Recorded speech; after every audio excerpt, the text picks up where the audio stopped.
Hai guys, jadi channel message untuk hari ini adalah tidak semua orang yang ngajakin kamu berantem itu perlu kamu tanggepin. Itu simple, sesimpel itu. Tidak semua orang yang ngajakin kamu berantem perlu kamu tanggepin. Kenapa?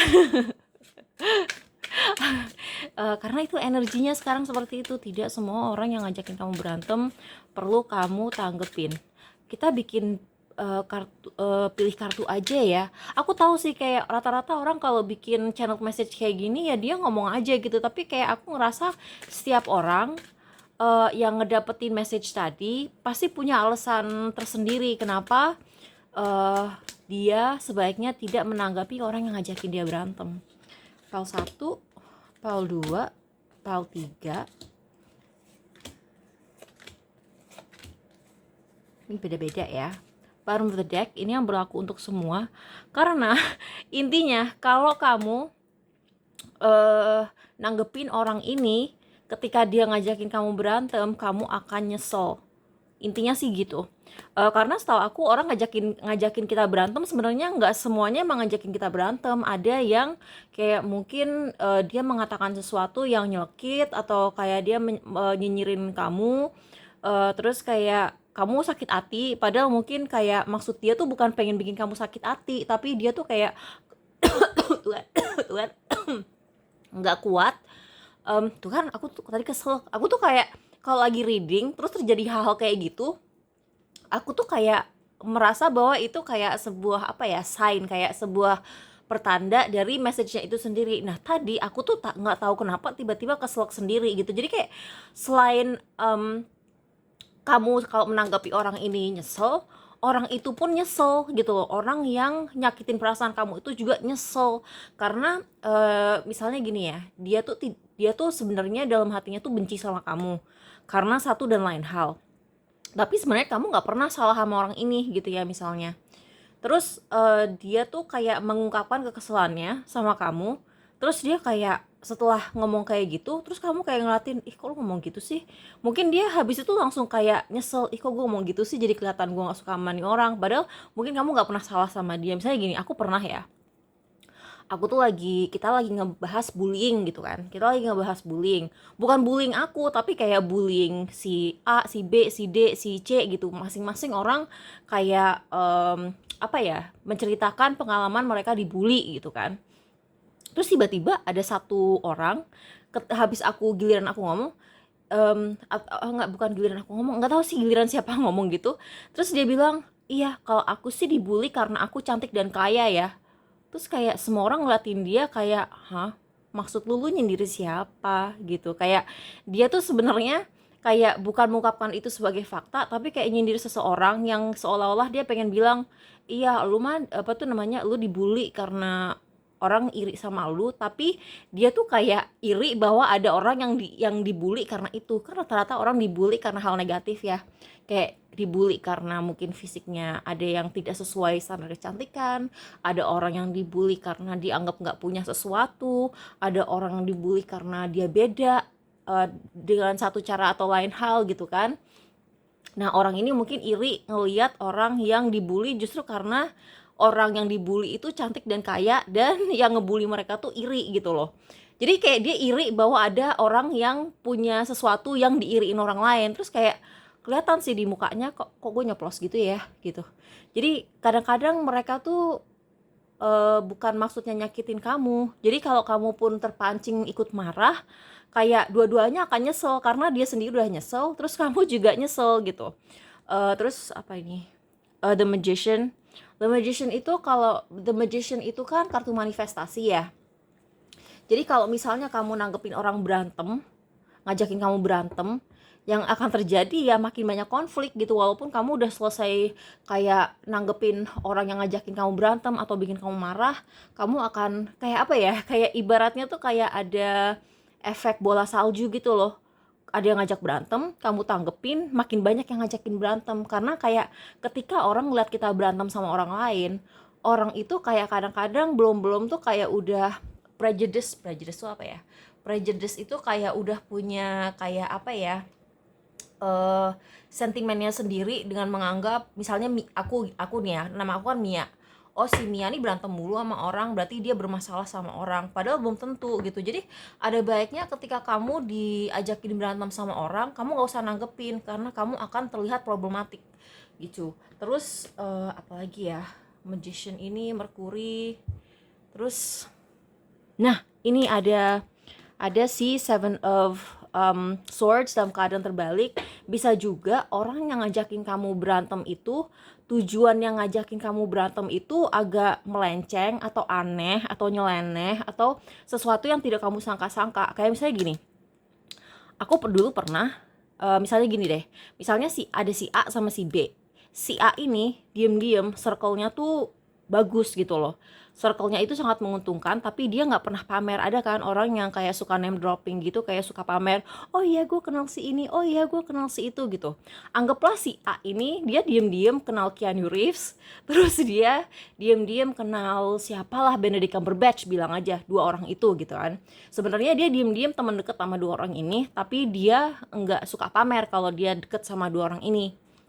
Nah, suatu hari si B entah gimana caranya tahu kalau si A ini circle-nya tuh orang-orang hebat gitu kan. Terus si B ini kayak dia tuh stalking si A, ya kan? Dia stalking si A, mepet-mepetin si A, sampai si A ini merasa dia tuh dilecehkan saking si orang ini mepetin badannya dia ke si A ini terus. Akhirnya si A misalnya bilang, gua aduin lu ya B ke bini lu gitu kan. Misalnya si B ini cowok, gua aduin ya lu ke bini lu atau ke istri lu gitu, ke istri apa suami lu gitu kan. Nah, si B ini nggak berhenti dan ternyata setelah diusut-usut, ternyata dia ngedeketin si A ini karena dia pengen kayak bisa apa ya, nyombong kalau oh iya gue kenal sama temennya Benedict Cumberbatch, oh iya gue kenal sama temennya Keanu Reeves, bla bla bla gitu kan. Nah, ketika si A ini udah nolak dan kayak udah ngancem cerita ke istrinya segala macem, ternyata si B ini tidak mau menjauh karena dia merasa oke, gue udah nggak bisa temenan sama si A gitu kan. Si B udah nggak diajak temenan sama si A karena si A udah terlanjur kesel, sering diganggu sama si B. Akhirnya tahu nggak apa yang dilakukan si B? Si B kayak memutuskan oke, kalau gue tidak bisa dikenal sebagai temennya si A, gue nggak apa-apa dikenal sebagai musuhnya si A. Jadi dia ngajakin si A berantem terus supaya dia ada drama, dan dramanya itu sebentuk pansos. Kayak dia pengen aja bisa bilang, oke, kalau gue nggak bisa bilang gue temennya si Keanu Reeves sama Benedict Cumberbatch, berarti at least gue harus bisa bilang gue pernah ada konflik sama si temennya Benedict Cumberbatch sama si Keanu Reeves ini. Ada kan orang kayak gitu, orang zaman sekarang kan aneh-aneh, kayak kadang-kadang mereka saking ngebetnya pengen dianggap kenal sama seseorang, dia nggak apa-apa kenalnya tuh dalam hal negatif, asal dia bisa mendapatkan keuntungan dari itu gitu. Siapa tahu ada orang yang nggak suka sama si A bisa ikut-ikutan ngumpul nih sama si B, ikut-ikutan musuhin si A gitu kan. Jadi kayak orang tuh macem-macem gitu, orang macem-macem. Kadang-kadang orang tuh merasa bisa menyombongkan bahwa dia pernah berantem sama si orang terkenal A atau orang B atau orang C gitu. Kayak orang tuh kayak enggak selalu ngedeket apa ya, kadang-kadang tuh orang tuh kalau udah nggak bisa jadi temen kamu, dia pengen bisa nyombong pernah berantem sama kamu. Jadi itu harus kamu waspadai banget, terutama kalau kamu orang yang punya kepentingan. Kayak misalnya kamu punya bisnis untuk dijaga, kamu punya nama baik untuk dijaga, kamu punya channel yang kayak subscribersnya banyak untuk dijaga, kamu punya reputasi gitu untuk dijaga. Sedangkan orang-orang yang berkelakuan seperti B ini, dia nggak punya apa-apa, bahkan dia diancam, gua aduin ya ke istri lu, itu pun nggak mempan gitu loh. Saking dia lebih baik pernikahannya hancur daripada dia nggak bisa ngaku kalau dia pernah misalnya sekelas atau temenan atau musuhan sama si A yang katanya temennya Benedict Cumberbatch, yang katanya temennya Keanu Reeves, yang katanya kenal ini kenal itu gitu. Jadi kayak itu emang sih itu contoh yang aneh, tapi kayak aku nggak bisa mencari contoh yang lain. Tapi untuk PAL 1, PAL 2, PAL 3, alasan untuk kamu, khusus untuk kamu, kenapa kamu sebaiknya tidak menanggapi orang yang ngajakin kamu berantem. Oke, PAL 1,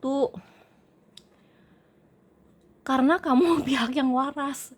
Kamu pihak yang waras dan hidup kamu akan lebih diuntungkan kalau kamu hidupnya lurus-lurus aja gitu. Jadi pada dasarnya kamu adalah orang yang perasa. Kamu adalah orang yang hidupnya lurus-lurus aja. Dan kamu memang gak pengen berantem gitu loh. Jadi kayak kamu jangan sampai merasa bahwa ada orang ngajakin kamu berantem, itu berarti kamu harus benar-benar nanggepin. Kalau kamu merasa bahwa ya udahlah ya, biarin aja, semenyakitkan apapun omongannya, senyinyir apapun omongannya, kalau misalnya kamu pengen hidup kamu lurus-lurus aja gitu kan, dan kamu pengen hati kamu tenang, ya cuekin. Sesimpel itu gitu loh. Jadi itu buat PAL 1. Dan aku merasa walaupun hasilnya tidak langsung kamu lihat, kalau kamu bisa menjauhi konflik, itu akan lebih menguntungkan kamu dalam hal keuangan, ya kan? Kayak misalnya orang-orang kayak tadi aku kasih contoh ya, buat yang langsung klik file 1 dan nggak nonton pesen untuk semua file. Tadi di pesen semua file, aku kasih contoh ada si A sama si B gitu ya. Nah si B ini merasa kalau dia berantem sama si A, dia bisa pansos, terus dia bisa dapat followers, dia bisa terkenal, dia bisa bla bla bla gitu lah. Terus kayak menurut aku orang-orang seperti si B itu orang yang berpikiran pendek. Jadi dia kayak berpikir bahwa oh gue bisa viral sekali, terus kayak apa tuh, kayak misalnya gue bisa promosiin bisnis gue, oh gue bisa promosiin channel gue. Padahal sebenarnya kalau dipikir-pikir, dengan kamu tidak ada konflik, enggak yang kayak viral bener-bener kayak meroket gitu kan. Ada kan orang kayak nggak pernah viral terus atau viral banget. Ada juga orang kayak punya platform, dia kayak rutin, kayak konsisten aja bikin video, terus lama-lama apa tuh channelnya berkembang. Ada juga kan kayak gitu. Jadi kayak jangan dipikir orang yang berantem terus karena ada konflik dia jadi viral terus secara jangka panjangnya bagus. Enggak juga gitu. Kayak oke lah, lu mungkin akan dapat endorsan dengan lu viral sekali dua kali, tapi orang akan berpikir dua kali dalam jangka panjang untuk bekerja sama dengan lu. Sedangkan kalau kamu kayak hidupnya damai-damai aja, nggak pernah drama gitu, orang kayak lebih merasa aman punya hubungan bisnis sama kamu jangka panjang gitu. Dan reputasi bisnis kamu juga bersih gitu loh.